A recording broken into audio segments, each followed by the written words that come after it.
So what does the perfect practice routine look like? To cut straight to the chase, it doesn't really exist. There's no such thing. This is something I'm asked about all the time, and I got a great question from one of my Patreon members here asking about having a good practice routine that takes full advantage of the time that you have to practice with the guitar and what that would look like. I'm going to share some of my ideas when it comes to practice routines and things to make sure to avoid, but also what to do and what you should be kind of including in your practice routine to have a well-rounded practice routine no matter how much time you have with the guitar. So obviously it does matter how much time you have with the guitar. If you have 20 minutes a day to practice, then you can really only do so much versus say like 2 hours a day, you can do a lot more. Now, even if you are practicing for 20-30 minutes a day, then you could always switch it up. You know, you do this one day and you do this another day and you rotate. But what your routine should look like does depend on how much time you have with the guitar each day. So one of the main reasons that the perfect practice routine doesn't really exist is because you only get good at what you practice. So what I mean by that is if you practice a certain song, let's say you're practicing the intro to Cliffs of Dover by Eric Johnson. If you practice that every single day for a couple months, you will get good at that and you will make huge improvements with it. But you will only get good at that. It doesn't necessarily translate to everything else in your playing. So one of the things that needs to be included in your practice routine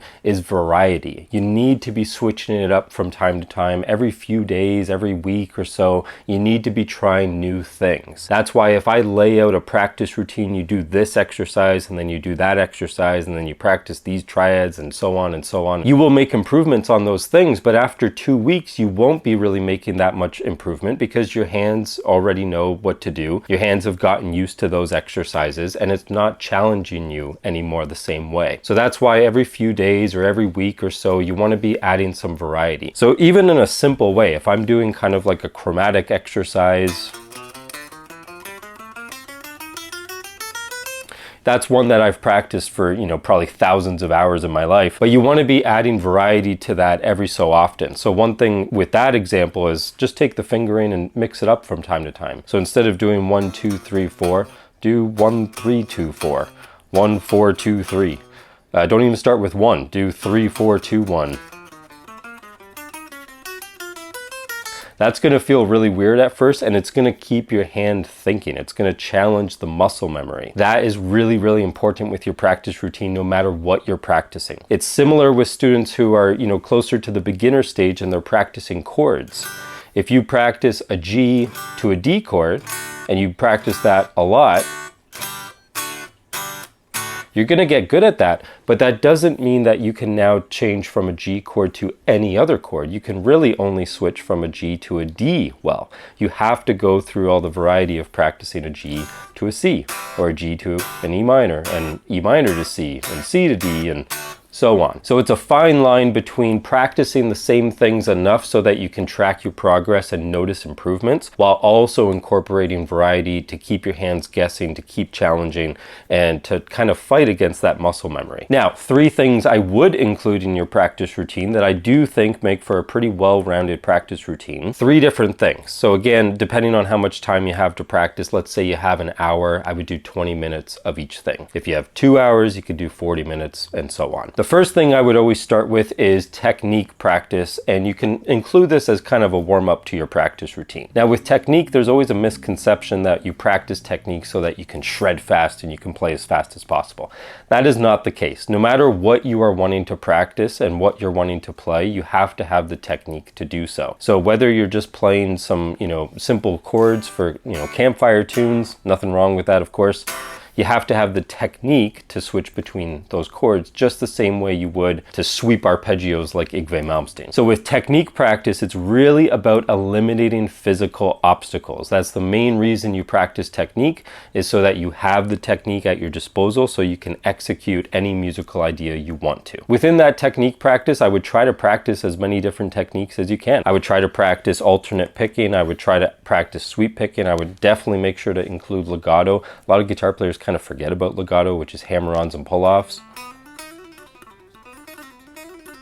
Kind of building up that fretting hand strength independent from the picking. You can practice tapping, economy picking. You can practice all these different exercises and techniques to build up that arsenal. The second thing I would include in your practice routine that I think is hugely important and one of the main things that every musician should be practicing all the time is pieces of music. A lot of people forget that we pick up an instrument in the first place to play music. And then somewhere down the road, people get too caught up with technique and theory where all they do with the guitar is practice scales and practice their circle of fifths and all that kind of stuff, where you picked up the guitar to play music in the first place. So in your practice routine, you have to have music. Now, what you want to do with that though is you want to find songs. This is where it's helpful to have a teacher because they can guide you in this direction. But you want to find songs that are just outside of your comfort zone, 10-15% out of your comfort zone. It seems attainable, you know you can do it, but it's going to take a bit of practice to get there. Now, obviously, you want the music to be inspiring and motivating for you. So this is where, as a teacher, I would always choose the music that is geared towards the student and what they're interested in. If you're wanting to play heavy metal, choose a Metallica song that seems attainable but just a little bit difficult. If you're wanting to play blues, choose a Stevie Ray Vaughan song that is just a little bit outside your comfort zone. Now, with some of these songs, you may be thinking, okay, well, Stevie Ray Vaughan, Metallica, that's pretty fast stuff. Now, what I do with my students, the way that I would approach learning music is that it's kind of a multi-step process where the first thing you want to do is just learn it,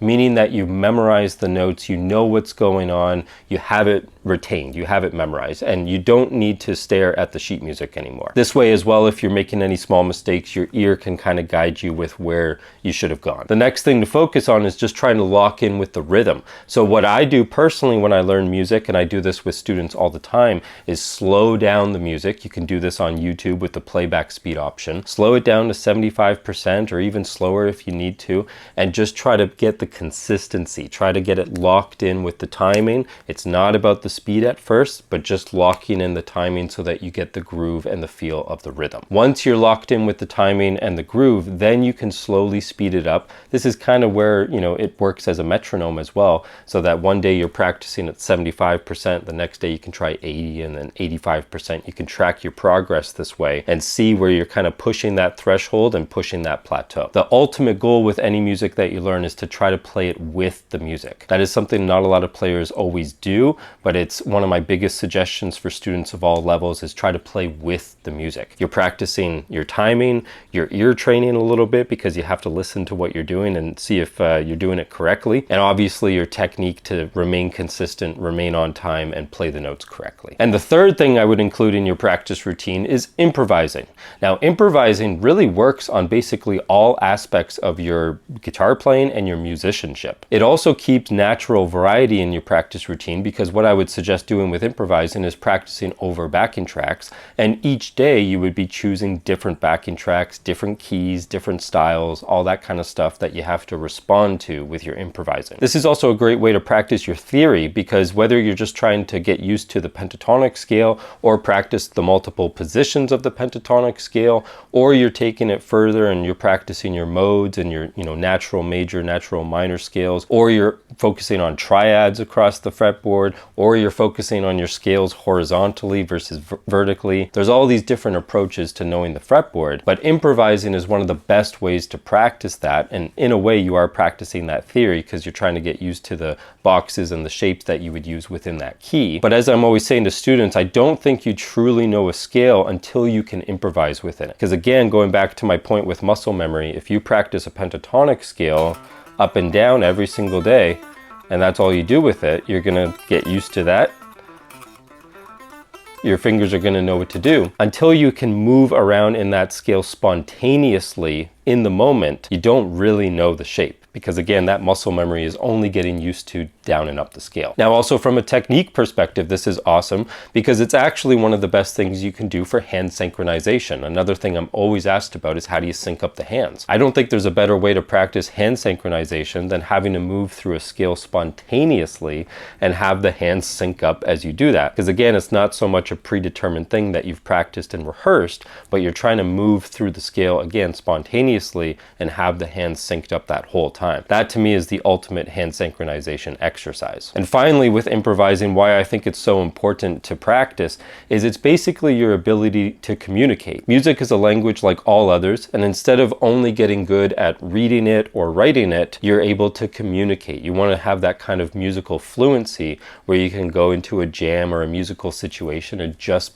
play, just communicate. Improvising allows you to work on that so that you're not just stuck to, rehearse licks or songs and stuff like that, but you have a library of ideas that you can draw from to communicate. So to wrap all that up, make sure to include some variety in your practice routine so that you're not just practicing the same thing week after week, month after month, because again, your muscle memory will build up and it won't be challenging you enough after a short while. Try to include some technical practice, a song that you're working on where the ultimate goal is to play with the music at the end, and then improvising as well so that you can communicate, you can practice your theory, you're working on your timing because you're playing to the backing track, you're trying to stay in time, you're working on your hand synchronization, you're working on all these different things. Now, of course, there's a million other things you can add into your practice routine, and I would encourage you to try to do as much as possible. I'm a big believer that the more time you spend with the guitar in your hands, the better you're going to get. As I tell students, if someone has a 45-minute practice routine that's very disciplined and very strict, and then there's another player who's just jamming and just playing for fun for 2.5 hours a day, they're going to get better. They're just spending more time with the instrument. They're going to have